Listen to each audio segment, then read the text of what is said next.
Perkenalkan, nama saya Safira Berliana Putri, NIM T 2017-1037, dari Fakultas Tarbiyah dan Ilmu Keguruan Prodi PAI. Di sini saya akan menjelaskan lanjutan materi dari video sebelumnya yang membahas tentang materi zakat fitrah. Nah, pada video kali ini saya akan membahas materi tentang zakat mal. Sebelum memasuki materi, di sini saya terlebih dahulu akan menyampaikan tujuan pembelajaran. Yang pertama yaitu melaksanakan zakat sesuai dengan syariat Islam. Yang kedua yaitu menunjukkan perilaku taat dan peduli sebagai hikmah dari ketentuan zakat. Yang ketiga yaitu memahami ketentuan zakat fitrah dan zakat mal dengan benar. Yang selanjutnya yaitu mengetahui dalil nakli terkait perintah zakat dengan benar. Kemudian menjelaskan hikmah menunaikan zakat fitrah dan mal dengan benar. Dan yang terakhir yaitu mempraktikkan ketentuan zakat fitrah dan zakat mal secara baik dan benar. Seperti yang kalian lihat gambar di samping ini, menunaikan zakat itu berarti kita telah melaksanakan kewajiban sebagai umat muslim. Nah, menurut ajaran Islam, zakat ini merupakan salah satu ibadah yang berfungsi sosial. Nah, maksudnya apa? Nah, zakat ini berfungsi meringankan beban hidup kaum duafa. Nah, dengan berzakat, kesenjangan sosial antara orang kaya dan orang kurang mampu itu bisa dikurangi. Nah, kesenjangan sosial ini yang akan mengakibatkan munculnya kecemburuan konflik sosial. Maksudnya, kecemburuan konflik sosial itu seperti munculnya sifat iri ataupun dengki terhadap sesama tetangga itu. Sama tetangga ataupun sesama orang lain. Nah, di sisi lain Allah itu juga memerintahkan agar kita itu tidak terbelenggu dengan harta dan gemerlap dunia. Allah Subhanahu wa taala selalu mengingatkan bahwa gemerlap dunia ini hanya sementara. Nah, tidak sebanding dengan nikmat di akhirat nanti yang abadi.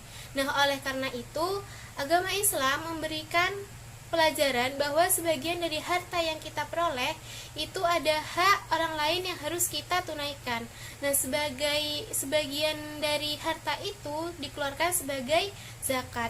Nah, hal ini juga yang dimaksud agar seorang muslim itu tidak terlalu cinta terhadap harta sampai akhirnya orang tersebut lupa dengan akhirat. Nah, namun mereka itu juga dapat menggunakan harta yang dimiliki untuk kepentingan akhirat kelak. Nah, misalnya dengan cara berzakat. Nah, harta kita ini akan menjadi bersih dan suci apabila kita sudah menunaikan zakat. Nah, dengan demikian, harta yang belum dikeluarkan zakatnya berarti masih kotor. Loh, maksudnya bagaimana? Terus kalau kita makan harta kotor gimana dong? Nah, tentu akan menimbulkan berbagai penyakit, misalnya pelit. Nah, kalau kita tidak dibiasakan untuk mengeluarkan zakat, pastinya kita itu sifatnya memiliki sifat pelit karena kayak yang susah untuk berbagi antar sama manusia seperti itu. Nah, orang yang beriman akan selalu menjaga kebersihan dan kesucian hartanya. Oleh karena itu, mereka menunaikan zakat dengan penuh kesadaran dan keikhlasan. Selanjutnya yaitu kita masuk dalam materi pengertian zakat mal. Apa itu zakat mal? Nah, zakat mal adalah zakat atas harta yang dimiliki oleh seseorang.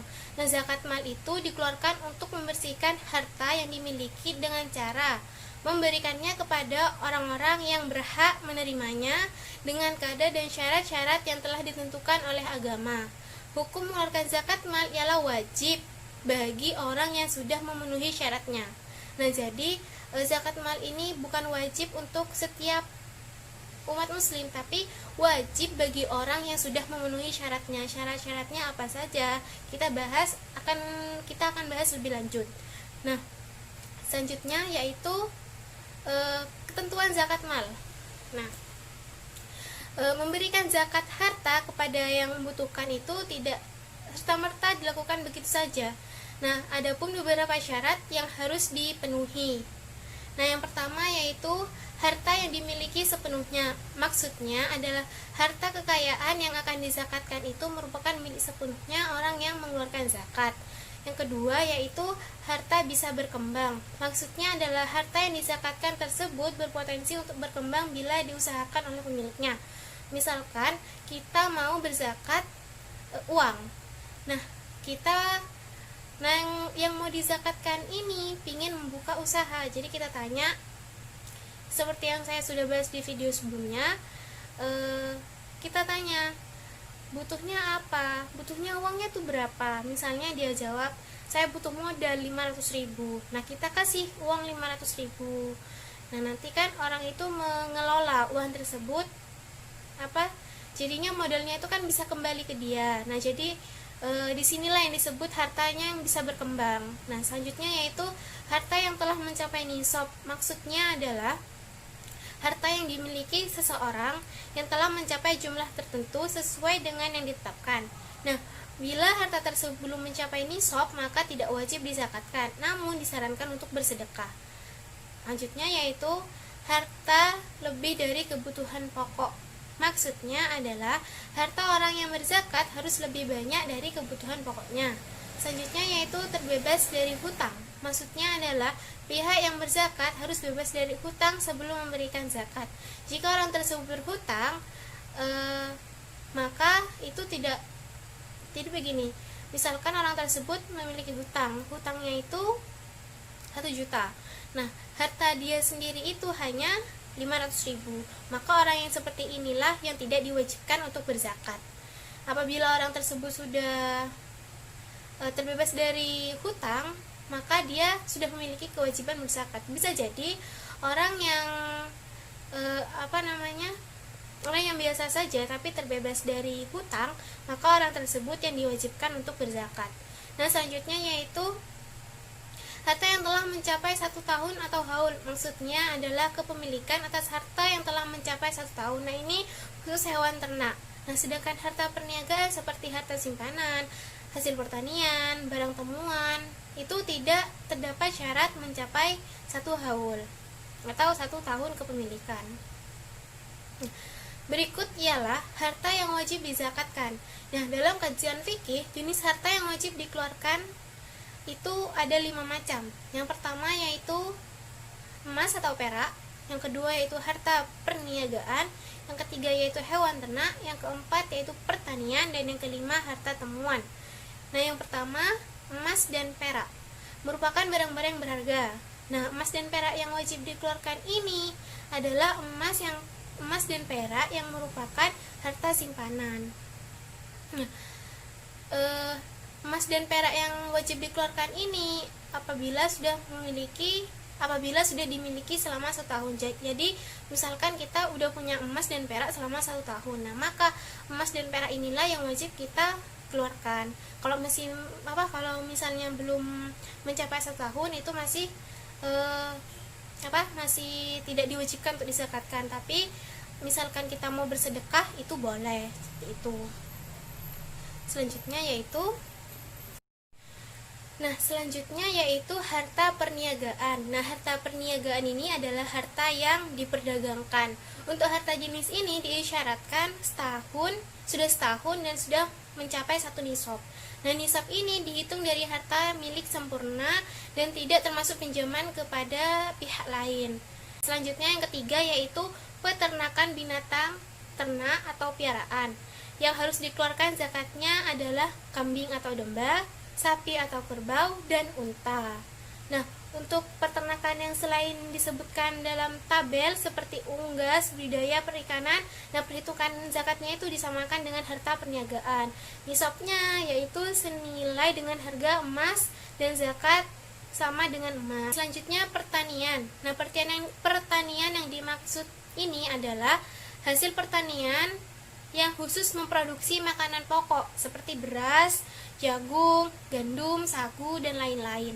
Nah, zakat untuk jenis harta ini diberikan ketika setiap panen. Jadi tidak harus menunggu 1 tahun. Misalnya panennya itu 5 bulan sekali. Boleh nih kita mengeluarkan zakatnya itu ketika baru panen ini. Nah, Adapun hasil pertanian atau perkebunan yang bukan makanan pokok seperti tembakau, karet, buah-buahan, nah perhitungannya itu disamakan dengan harta perniagaan. Nah, jadi nisabnya itu senilai dengan harga emas dan kadar zakatnya itu sama dengan emas. Yang kelima yaitu harta temuan atau rikas. Harta rikas adalah harta terpendam yang ditemukan namun sudah tidak dipertuan lagi. Kalau seorang menumpukannya, nah harta itu menjadi haknya. Namun zakat yang harus dikeluarkan yaitu 20%. Nah, jika harta rikas ditemukan di Indonesia, jadi kita itu harus mengikuti ketentuan hukum yang ada di Indonesia. Selanjutnya, bagaimana cara menghitung zakat mal? Nah, perhitungan zakat mal ini bagi harta kekayaan seorang muslim menggunakan rumus. Nah, di sini kita mencoba menghitung zakat mal yang 2,5%. Nah, total harta yang disimpan selama 1 tahun. Kemudian nisab hartanya itu misalnya nih 85 dikali harga emas per gram di pasaran. Nah, contohnya seperti ini. Saya memiliki tabungan senilai 150 juta. Nah, depositonya itu 250 juta. Rumah kontrakan dimilikinya senilai 400 juta. Nah, seberapa banyak ya harganya? Seberapa banyak harta yang dia miliki. Nah, kemudian itu simpanan emasnya itu senilai 200 juta. Nah, jadi total seluruh kekayaannya itu senilai 1 miliar. Nah, dan itu sudah dimiliki selama 1 tahun. Nah, jika harga emas di pasaran harganya 600.000, itu misalnya ya, harga per gramnya itu 600.000, maka batas nisab zakatnya ialah 510 juta. Nah, ternyata kan ini hartanya Joko itu lebih besar daripada limit nisab. Nah, karena itu ia harus membayar zakat mal sebesar yang tadi itu 2,5%. Jadi 1 miliar dikali 2,5%, yaitu sebesar 25 juta per tahun. Seperti itu.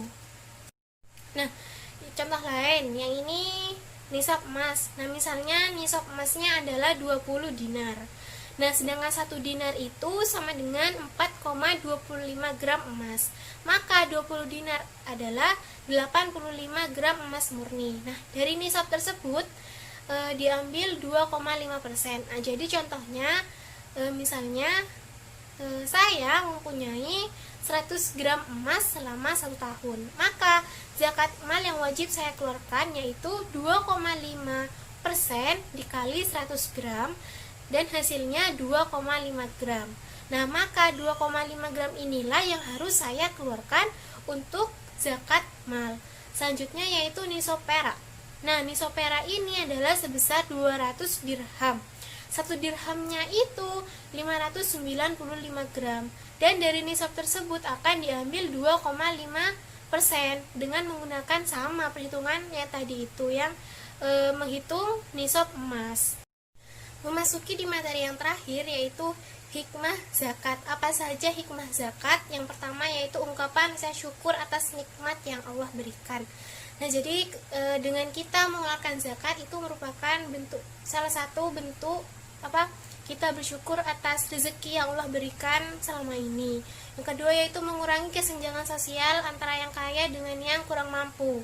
Nah, jadi maksudnya kesenjangan sosial itu intinya nanti dengan beranggapan bisa merasakan apa yang orang yang kurang mampu ini bisa merasakan seperti orang kaya rasakan. Kemudian itu menyucikan diri dari dosa dan memurnikan jiwa.